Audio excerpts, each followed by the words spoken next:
Let's go ahead and fire her up. There she is.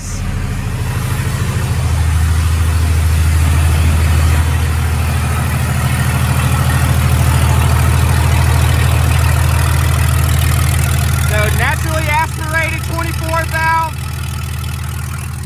Really loud to stop right now. So Dad's gonna give it a couple of engine revs and then we'll be good to go.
Hey guys, welcome back to the YouTube channel. Welcome back to another video. We're down in the shop. As you can see, we have the second gen behind me, and it is back from Unrivaled Diesel. Fantastic trip up there, as you saw in the previous videos, but with it being back, that means it's running. That means that things can happen, and right now we have our first oil leak. So, you can see it down on the ground. I'll grab a light. So, it's fresh. You can see it right here, glistening, definitely engine oil. And you can see there's different spots because I've been starting it up, rolling it back and forth in first gear, reverse. A couple of buddies came over and looked at it, so we're giving some blips to the throttle, getting it up there on the RPM range. But with that happening, you're slinging oil in your timing cover all the way up to the top. And where the oil leak is coming from is not major. I'm glad it's coming from this spot, and it is from the cam sensor. Your cam sensor is up underneath the injection pump on the back of the timing cover, so it's honestly a pretty difficult spot to reach. I'm assuming the O-ring in it is bad. I didn't replace that whenever we went back with the original cam sensor, so it probably has a flat spot. And then with the new engine build pushing higher oil pressure, then it probably just pushed past the O-ring. So we got some O-ring assortments here. I sourced these today from a hydraulic hose company, and then all these AC O-rings. So hopefully we can find one that works, and then we're gonna put a little dab of gray silicone on it. So that's the plan today. These things do happen, so I'm not too worried about it. I'm glad it's just the cam sensor leaking. It's not a major component or we're having a huge failure. So these things are just something that you have to deal with, especially with a new build like this, with everything that is brand new, kind of getting settled in now. Then for this to happen, then you just got to push through it, and we got parts to fix it. So that's the plan tonight, is to go ahead and get that cam sensor pulled out, replace it with the O-ring, put some silicone on it, and call it good, start it up, and get some oil flow through it and see if it's going to leak again. But so stay tuned and we'll get to work. All right, so first thing I want to do is show you where it's coming from. I have the lights pointed up there, so hopefully we can see, but this is the drip point right here. So gravity does its job, sends it down here, drips on the floor. But if you can see back there, way up there is where it's simulating from. That's your cam sensor right there, and that's where it's coming out. So we have that 8mm bolt on the side, and then there's an O-ring inside the cam sensor. So we're gonna go ahead and pull that out, but just looking from the bottom of it, that's where I was able to locate it. And then if you come up top, you'll see just how difficult it is to get down there to it. So let me set this light down. All right, so not sure how well you can see, but there it is, looking at it from the top, 8mm bolt, and then you can see the electrical clip. So that's what we're working with. You can see it's underneath the injection pump VP44, and it's gonna be fun to get in there and pull it out. So I'm gonna try to get a long extension and run it from all the way back here where we got some space, and then just run it all the way up to that 8mm bolt and take it out. So it's gonna be a fun little tight workspace, but we're gonna go ahead and get everything kind of set up, put you on a tripod, and time lapse it and see if we can't get it pulled out of there.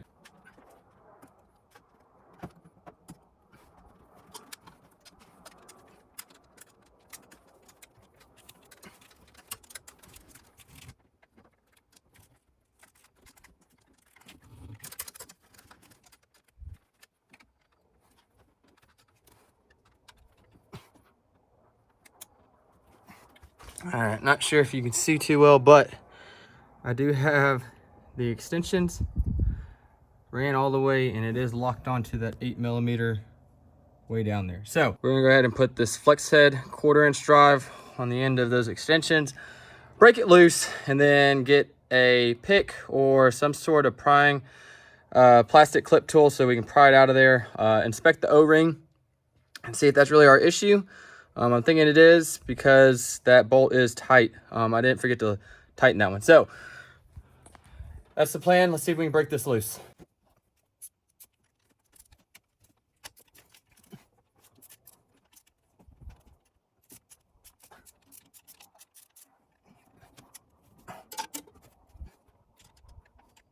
Because that bolt is so far up under there, I am going to use this magnet, see if I can't get it to attach and magnetize that bolt head so I can pull it out like that.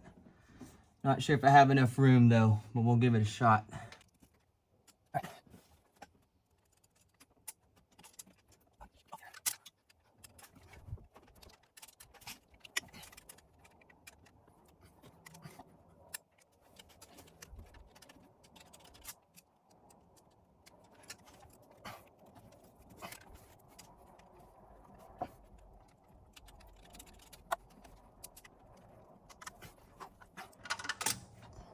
All right, there it is.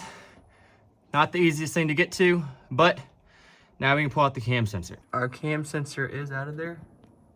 You can see it laying right there by the engine block. So we can just pull that out. We're gonna inspect that O-ring, clean up any other oil, and then go find a O-ring that fits it. All right, so here it is, not cleaned off. And as you can see how much oil is past the O-ring when it's sitting in the block like that. And that is where it's leaking. Actually, a lot of oil. So we're gonna go find a O-ring to replace this one, this purple one. It does look pretty flat on top, like it's kind of lost its elasticity, its ability to seal. So that's what is happening, as it shouldn't go past this into this plastic base right here. But that's what we have these for. We're gonna see which ones fits, or if one of those fit, and if not, we're gonna go ahead and get one of these on there. So not bad. Really, you just had to work your way with the extensions back behind over the reservoir and then kind of between the dipstick. So overall, not too bad. Let's find that O-ring and get it on there and get it back together. All right, and just like that, the new O-ring is put on. The one that this size, we were able to roll it on here, and you can feel that there's a bit of a rise, so it should create a good seal. The other one was kind of flat, worn down. This one's a little bit thicker as well, so it may be a little bit harder to put inside the timing cover, but that makes for a good seal and no more leaks. So this is what we're going to run with. Sprayed it down with some dielectric cleaner, some contact cleaner, and we're going to hit it with just a dab of this RVT and call it good. So let's go ahead and hit it with that, get a fine little layer around here, and then get it pushed back into the timing cover and install our 8mm, and that should be good. So we didn't have any cam readout problems. The sensor's good. It's just that one little O-ring. For that to be the only thing wrong with this entire build, then I'm happy with that. I can live with that. It's way better than any alternative. So we'll go ahead and start putting RVT in, getting it fed back up behind the injection pump. All right, here it is, just a little dab, and then we're gonna go and feed it back up in there.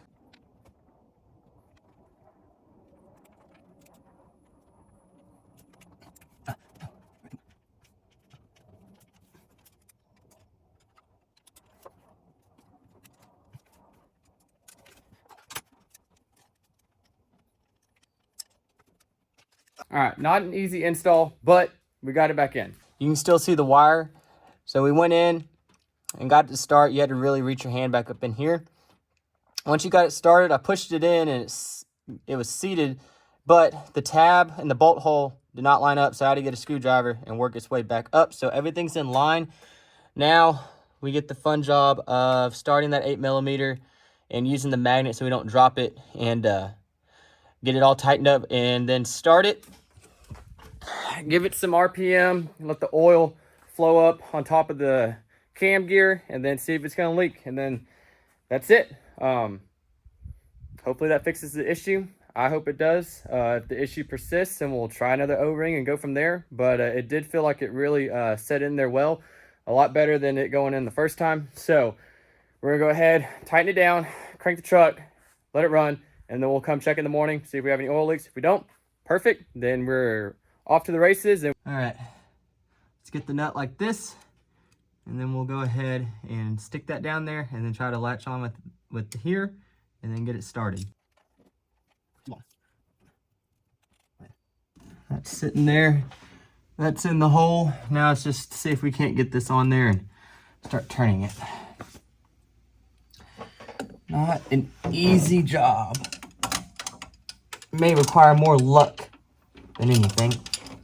And I am kind of lucky when it comes to some of the stuff like this.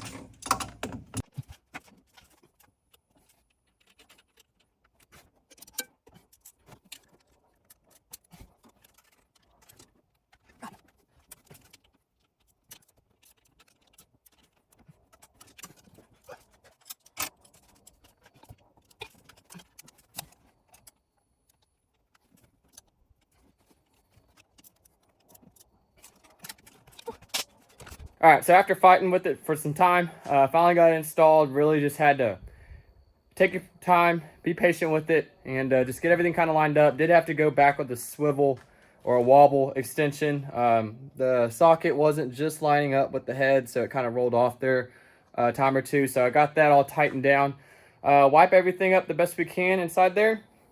Spray brake cleaner on the ground. Fire it up, let it run, throw some oil, and then only thing we can do is wait and check in the morning, clean up the engine block where the other oil was dripping.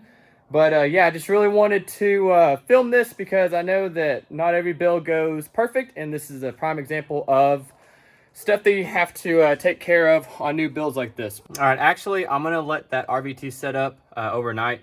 We'll start it tomorrow, so I'll catch back up with you then, and we'll see the following day if it's going to leak or not. Hey guys, we're back in the shop. It's been about 24 hours since we replaced the O-ring on the cam sensor and put a little bit of RTV in it.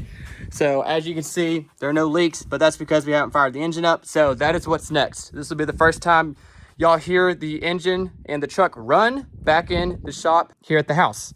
So all we're gonna do is just let it run, let it sling some oil, get it to the top of the timing case up here, and give it a couple of blips to the throttle, get it up there in RPM, and basically just let it do its thing. And then we will come back down here and check and see if that O-ring, the new O-ring and the RVT fix the issue. So the only way we know is to run it. Let's go ahead, hop in the cab, let's fire up. We got the keys right here. She's in neutral, and it does have a clutch safety bypass on it, so you don't have to press it in to start it. No dash lights other than the seatbelt. And let's go ahead and fire her up. There she is.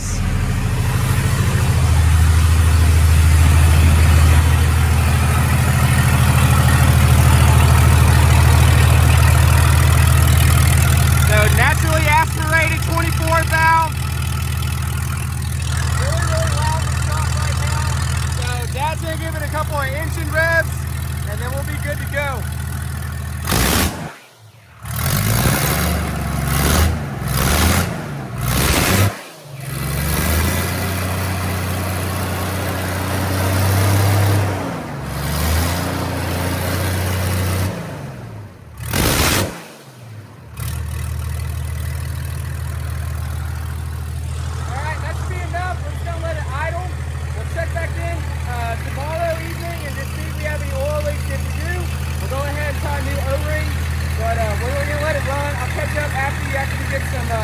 Some runtime on it, and then we'll close out this video.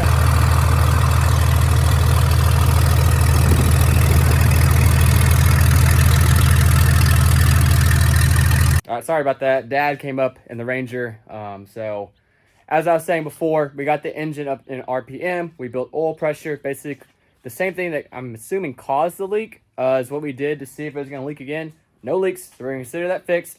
But that will close out this video. Just wanted to kind of throw it out there that not all builds like this go smooth, but the fact that it was just an O-ring on a cam sensor is probably the best thing that you could have asked for. Only thing is probably the toughest spot to work on the truck, given that it's right behind the injection pump. But other than that, then next video, we're going to go ahead and start mounting the turbo, getting the spacer so the compressor housing does not hit the manifold, and getting our downpipe and exhaust hooked up so we're not blowing black smoke into the corner of the engine bay. You can see, gotta do some cleaning for that. That's the idea for the next video, so stay tuned for that. As always, like, subscribe, share the video where you talk diesel, and we'll catch you in the next one. Boss out.